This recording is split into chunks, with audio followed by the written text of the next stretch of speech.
These muscles are going to be in your back and thorax. So we're starting on page 109 with the muscles of the deep back. All right, the first couple muscles in your list here is the serratus posterior, inferior, and superior. So let's find them on the diagram. So we can see the serratus posterior superior muscle here, the serratus posterior inferior muscle. So the word serratus means serrated. So if you think of a bread knife, a serrated knife, that knife is jagged, and this muscle also appears jagged because the insertion is on the ribs, and so you have a muscle that's on a rib, then the rib disappears, there's no rib, and the muscle comes back for the next rib down, and so there's going to be little gaps between where the ribs are, where the ribs are not, and the muscle is, so that's why it gives this serrated appearance. So let's look at you're not responsible for origin and insertion, but you're looking at the actions.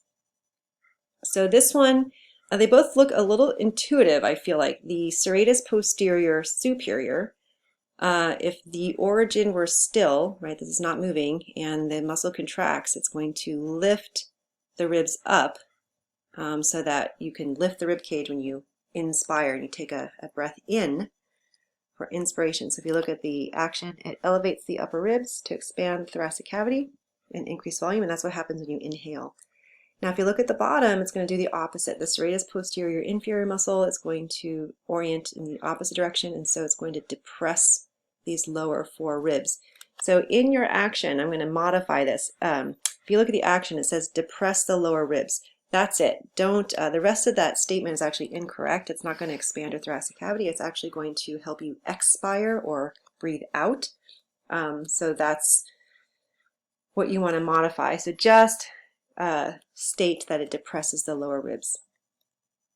If we look at the model, so these are really deep muscles, right? They're going to attach your rib cage to the vertebral column, and they're going to be found on the deeper side of your muscle models. So if you look at your muscle models, half of your model will be showing your superficial muscles, half of the model will be showing only the deeper muscles. So the superficial ones have been removed. And in this view, you can see the serratus posterior inferior here. And then you can also see a tiny window, all right, because we actually have another deeper set of muscles on top. So the serratus posterior superior is actually buried underneath your rhomboids. So you can see a little piece between your rhomboids, and that muscle right there is going to be the serratus posterior superior. So it's very, very deep. All right, let's move on to the Erector Spinae. So, before we move on, so we can just see the diagram, right? So serratus posterior inferior, and then the serratus posterior superior is here. But look, we had to cut away our rhomboids, all right? So they're deep to the rhomboids, and this is still, all of these muscles are still deep to the trapezius, trapezius being the most superficial. So let's look at the Erector Spinae group, which you can kind of see them here. You can see all three of these muscles outlined. Erector Spinae muscle group. These are going to run straight up and down the entire vertebral column, okay, on both sides. And you can kind of see there's three groups. So let's talk about that. So this is a very simplified version or picture of our Erector Spinae. So you can see that there's groupings medial to lateral. So let's look at that first. So you see how this one piece of muscle that's very, very close to the vertebral column, that's going to be the spinalis group. Then we go one group over, so we have kind of a long group in the middle here. That's going to be the longissimus group. And then most lateral group is called the iliocostalis. And it's named because, you know, it's close to the ilium. It's going to originate here at the ilium. It's on the ribs, so remember the word costal means ribs, and comes up the entire vertebral column. The second name you give to these groups is cervicis, thoracis, and lumborum. So in the neck region, if we have our most medial group of muscles in the neck, we would call that spinalis cervicis. If I point here, I said, what's this muscle group named? Well, it's the middle group, longissimus, but if I keep my pointer here, it's in the thoracic region because it's where my ribs are, so I'm going to use the word thoracis. So the term I would give this muscle is the longissimus thoracis. And if I wanted to look at here in my lumbar region, but it's my most lateral group, I would call this muscle right here the Intercostals lumborum. So you use one word from this grouping, medial to lateral, and then you also use another word for where you are in this, on the spinal cord, if you, I'm sorry, on the vertebral column, if you're in the cervical region, thoracic region, or lumbar region. So let's take a look at the diagram that's in your textbook. It's a little bit more complicated here, but we can see the words now, Intercostals lumborum, right? So that makes sense. It's the most lateral group in the lumbar region. Look at Intercostals thoracis, right? So it's the same most lateral group, but in the thoracic region, because we have the ribs here. Let's take another one up here. Let's do Spinalis cervicis, right? So spinalis means that's the most medial group next to the spine. Cervicis in the neck, right? So it's going to be in this compartment. So as a group, right, all three of these medial to lateral groupings of muscles, those are called the Erector Spinae. And the action for all of these muscles is to extend the vertebral column. So when these contract, right, they're going to arch your back backwards.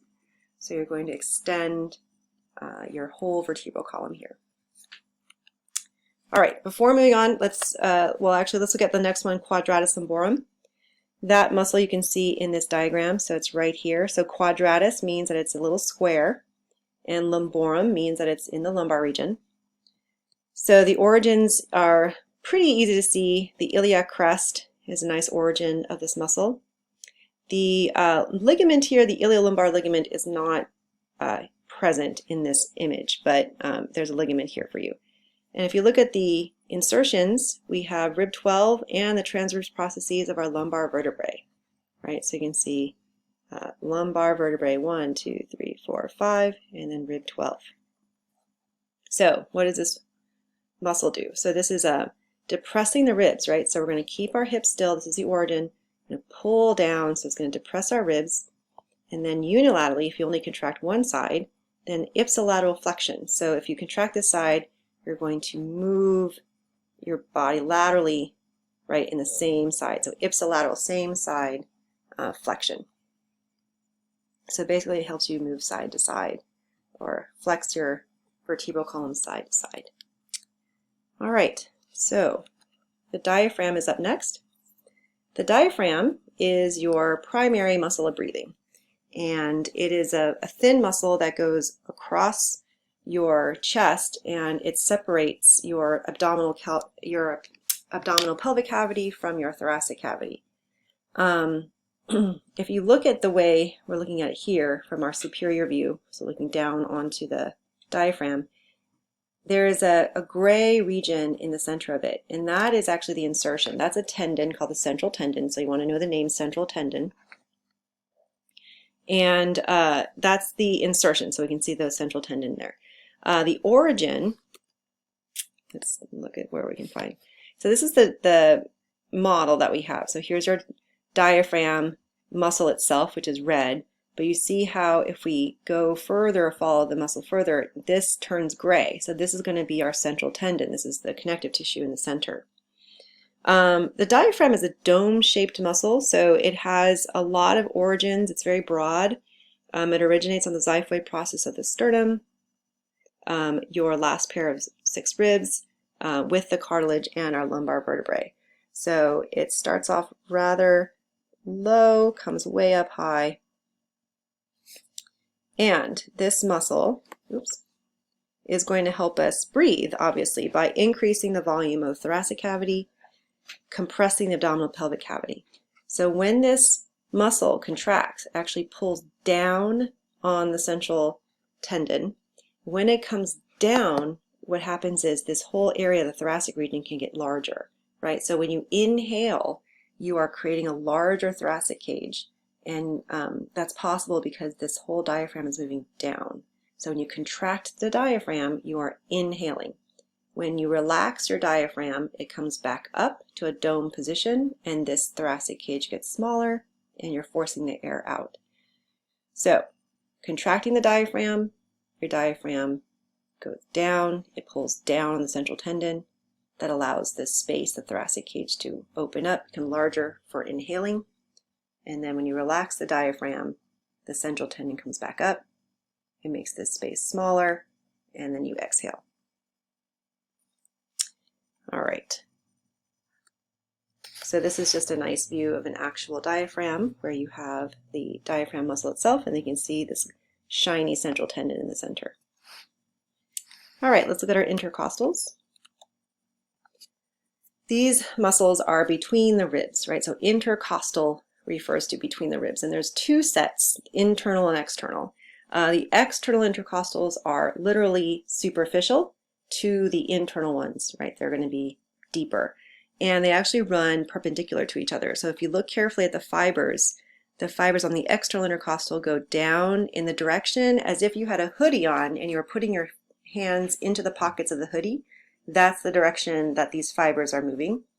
And then the perpendicular direction is how the internal ones would move. So because they're perpendicular and run in different directions, they're going to do opposite things to the ribs. So the external intercostals are going to help you elevate the ribs. So when you breathe in, your ribs come up and they elevate the ribs. Internal intercostals are going to do the opposite. They're going to depress the ribs, pull down the ribs. So when you exhale, your rib cage gets smaller, and that's for expiration. All right, so you have opposite orientation. You have to also have an opposite origin and insertion on that.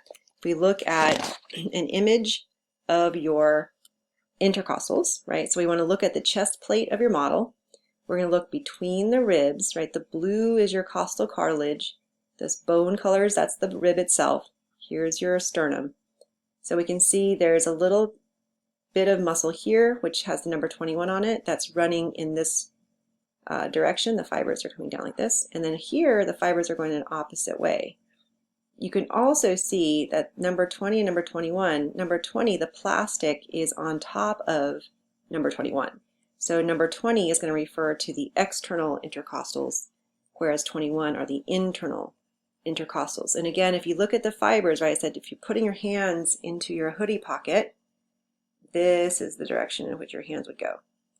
And this would be the opposite. This would be kind of going up. So you're going to look for that little detail, right? You can see that same thing repeated here. If you look higher up, it should be repeated. You can see the same to external intercostal, internal intercostal. You look here, same thing. You just want to look for the fibers. If it looks like you're going to follow those to put your hands in your hoodie pocket, those are external. All right, so those are our intercostals on the model. And then this is just a look at what they do to inhale and exhale. So our breathing muscles, our diaphragm, our internal intercostals, and our external intercostals, which should be here somewhere. There's our internal on there's our external. Okay, so I'm going to pause here and we'll pick up the abdominals in the next lecture.